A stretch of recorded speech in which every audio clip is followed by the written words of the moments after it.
Hello everyone, my name is Umesh Rajauria.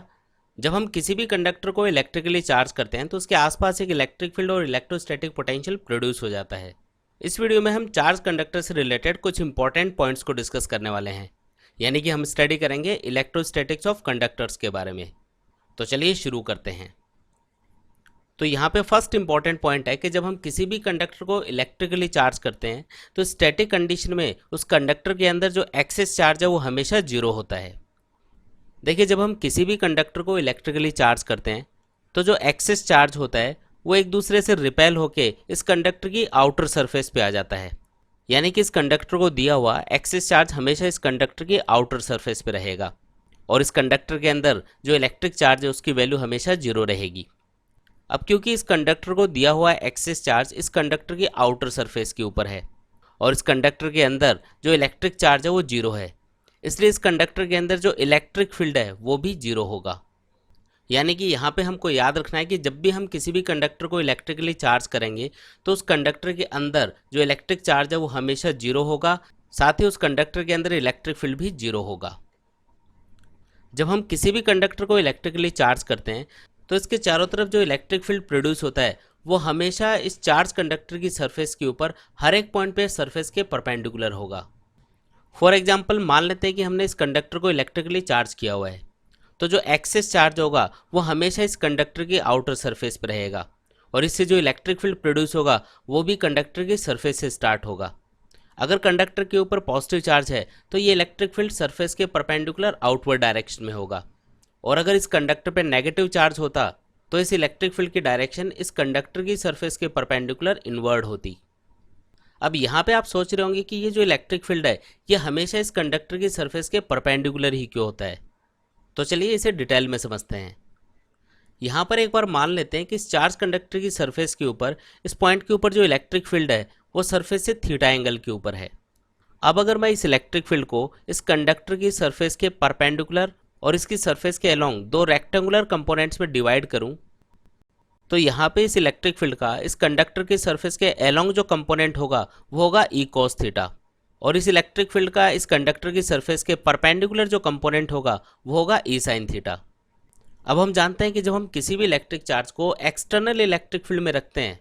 तो उस पर इलेक्ट्रिक फील्ड की वजह से एक इलेक्ट्रोस्टैटिक फोर्स लगता है।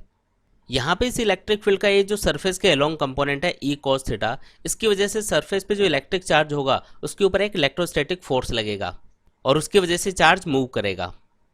पॉजिटिव चार्ज पे हमेशा इलेक्ट्रिक फील्ड की डायरेक्शन में फोर्स लगता है, तो यहाँ पे ये सरफेस के अलोंग जो इलेक्ट्रिक फील्ड का कंपोनेंट है ई कॉस थीटा, इसकी वजह से यहाँ पे जो पॉजिटिव चार्ज होगा उस पर जो इलेक्ट्रिक फोर्स लगेगा वो इस इलेक्ट्रिक फील्ड की डायरेक्शन में लगेगा और उसकी वजह से ये जो इलेक्ट्रिक चार्ज है ये आगे मूव करेगा। जब ये चार्ज आगे जाएगा तो ये इस आगे वाले चार्ज को रिपेल करेगा और इसकी वजह से ये वाला चार्ज भी आगे मूव करेगा। जब ये वाला चार्ज आगे मूव करेगा तो ये अपने से आगे वाले चार्ज को रिपेल करेगा और इसकी वजह से ये वाला जो चार्ज है ये और आगे मूव करेगा। इस तरीके से हम देख सकते हैं कि हर एक चार्ज एक दूसरे को रिपेल करता हुआ आगे से आगे मूव करता जाएगा और इसकी वजह से सरफेस के ऊपर इलेक्ट्रिक चार्ज का एक फ्लो स्टार्ट हो जाएगा। लेकिन हम जानते हैं कि जो कंडक्टर है उसकी पूरी सरफेस पे जो इलेक्ट्रोस्टैटिक पोटेंशियल है वो इक्वल होता है और दो इक्वल पोटेंशियल वाले पॉइंट्स के बीच में इलेक्ट्रिक चार्ज फ्लो नहीं हो सकता, यानी कि यहाँ पे इस चार्ज का सरफेस के अलोंग फ्लो होना गलत है। अब यहाँ पे ये जो गड़बड़ है ये इलेक्ट्रिक फील्ड के सरफेस के अलोंग जो कंपोनेंट ई कॉस थीटा है उसकी वजह से हो रही है। अगर हम यहाँ पे इलेक्ट्रिक फील्ड के सरफेस के अलोंग इस कंपोनेंट ई कॉस थीटा को कंसिडर करेंगे तो इसकी वजह से सरफेस पे जो इलेक्ट्रिक चार्ज है उसके ऊपर एक इलेक्ट्रोस्टैटिक फोर्स लगना चाहिए और उसकी वजह से चार्ज मूव भी करना चाहिए, लेकिन प्रैक्टिकली ऐसा नहीं होता है। इसलिए हमको इलेक्ट्रिक फील्ड का ये जो सरफेस के अलोंग कंपोनेंट है ई कॉस थीटा इसे जीरो कंसिडर करना होगा, यानी कि यहाँ पे जो ई कॉस थीटा है वो जीरो होगा।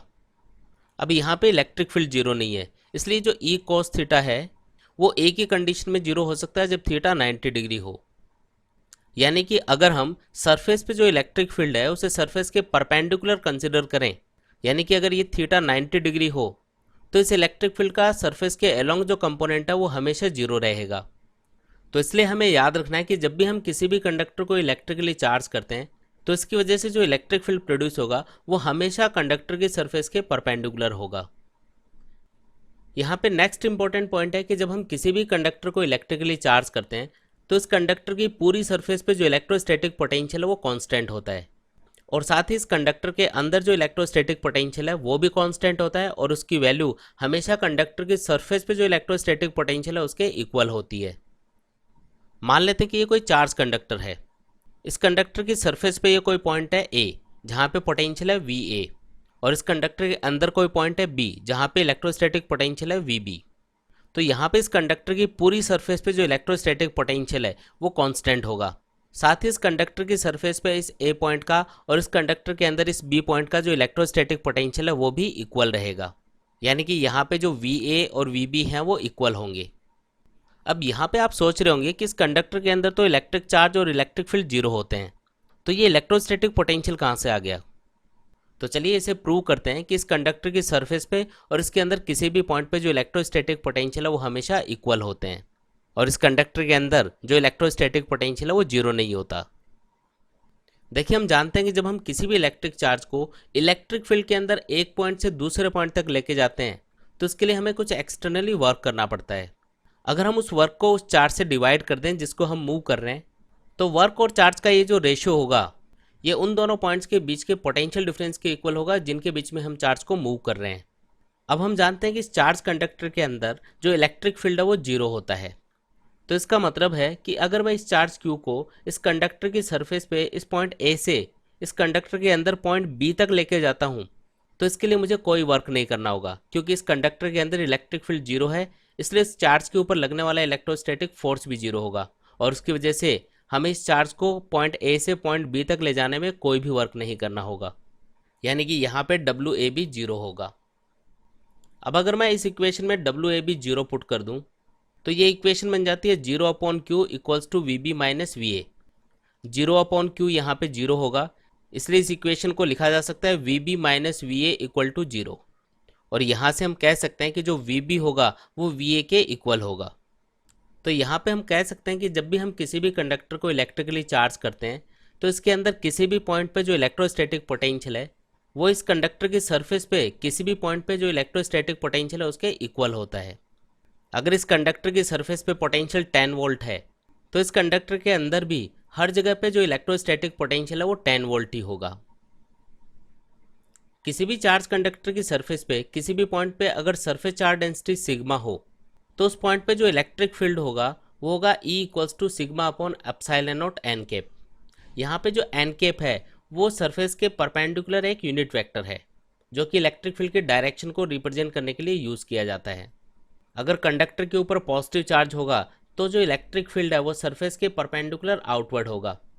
और अगर कंडक्टर की सरफेस पे नेगेटिव चार्ज है तो यहाँ पे ये जो सिग्मा है यानी कि जो सरफेस चार्ज डेंसिटी है ये नेगेटिव होगी, और इसकी वजह से जो इलेक्ट्रिक फील्ड की डायरेक्शन है वो एन कैप के अपोजिट डायरेक्शन में होगी, यानी कि जो इलेक्ट्रिक फील्ड होगा वो कंडक्टर की सरफेस के परपेंडिकुलर इनवर्ड डायरेक्शन में कंसिडर किया जाएगा। साथ ही हमको याद रखना है कि किसी भी नॉन यूनिफॉर्म चार्ज कंडक्टर की सरफेस पे किसी भी पॉइंट पे जो सरफेस चार्ज डेंसिटी है वो उस पॉइंट पे कंडक्टर की जो रेडियस ऑफ कर्वेचर होगी उसके इन्वर्सली प्रोपोर्शनल होगी। फॉर एग्जांपल, मान लो कि ये कोई नॉन यूनिफॉर्म शेप का एक चार्ज कंडक्टर है। अब इस नॉन यूनिफॉर्म शेप के कंडक्टर की सरफेस पे जो अलग अलग पॉइंट्स होंगे वहाँ पे सरफेस चार्ज डेंसिटी भी अलग अलग होगी। फॉर एग्जाम्पल, अगर हम इस ए पॉइंट और बी पॉइंट पे जो कंडक्टर की सरफेस चार्ज डेंसिटी है उसे कंपेयर करें तो जो पॉइंट ए है यहाँ पे इस कंडक्टर की जो रेडियस ऑफ कर्वेचर है ये पॉइंट बी की कंपैरिजन में कम है, और हम जानते हैं कि जो सरफेस चार्ज डेंसिटी होती है वो हमेशा रेडियस ऑफ कर्वेचर के इन्वर्सली प्रोपोर्शनल होती है। इसलिए हम कह सकते हैं कि जो पॉइंट ए है यहाँ पे जो सरफेस चार्ज डेंसिटी होगी ये पॉइंट बी के कंपैरिजन में ज़्यादा होगी, यानी कि यहाँ पे sigma 1 is greater than sigma 2। साथ ही यहाँ पे जो सरफेस चार्ज डेंसिटी है वो रेडियस ऑफ कर्वेचर के इन्वर्सली प्रोपोर्शनल है, इसलिए हम लिख सकते हैं sigma 1 upon sigma 2 equals to R2 upon R1।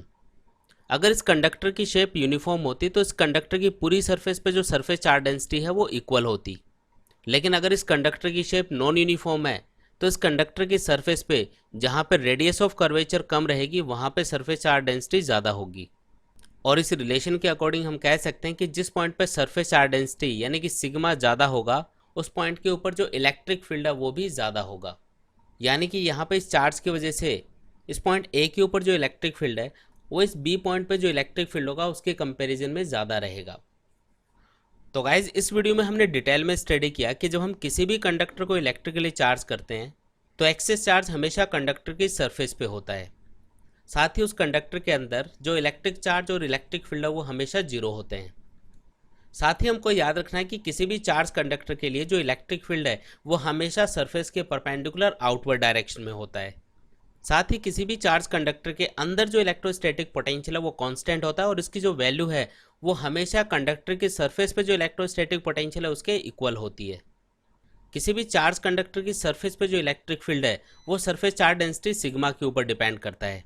और इस इलेक्ट्रिक फील्ड की वैल्यू सिग्मा के डायरेक्टली प्रोपोर्शनल होती है। यानी कि चार्ज कंडक्टर की सरफेस पे जहाँ पे सरफेस चार्ज डेंसिटी ज़्यादा होगी वहाँ पे इलेक्ट्रिक फील्ड ज़्यादा होगा। साथ ही हमको याद रखना है कि किसी भी नॉन यूनिफॉर्म शेप के चार्ज कंडक्टर के लिए उसकी सरफेस पे किसी भी पॉइंट पे जो सरफेस चार्ज डेंसिटी है वो उस पॉइंट पे रेडियस ऑफ कर्वेचर के इन्वर्सली प्रोपोर्शनल होगी। तो गाइज आई होप आप लोगों को ये वीडियो पसंद आया होगा। तो मिलते हैं एक न्यू वीडियो के साथ, तब तक के लिए take care and good bye.